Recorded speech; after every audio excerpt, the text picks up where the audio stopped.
Hari khan yok hian cơ bần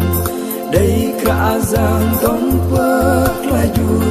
doa cơ sư mơ na cơ bần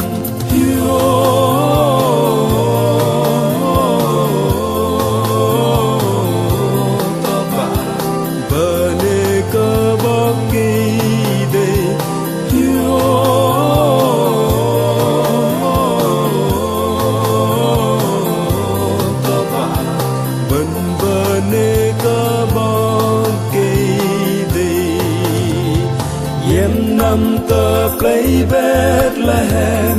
và lăng lừa lính giang hơ đi năm hơ tập cún tăng cơ cu bất à năm con nghe cả giang hiu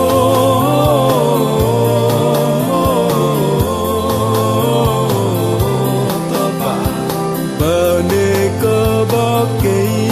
đây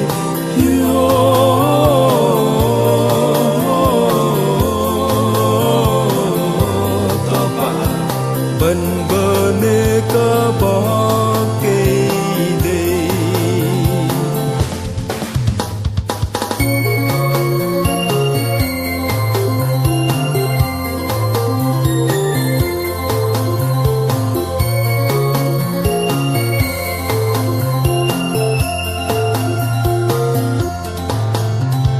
linh giang nó khăn Giêsu du sư nằm vã hoái yốc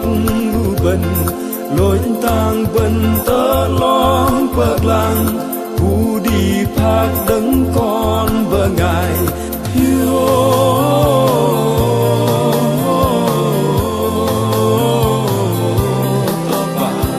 bờ nê cơ bó cây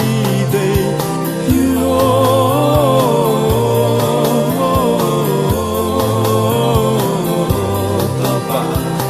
bần bờ nê cơ bó cây đây sư bích lâm vâng nhất rơ mò linh giang lưng hơ đi bờ nê Mari Joseph ta cũng nhôn hăm giờ ngâm hơ đi cơ tàng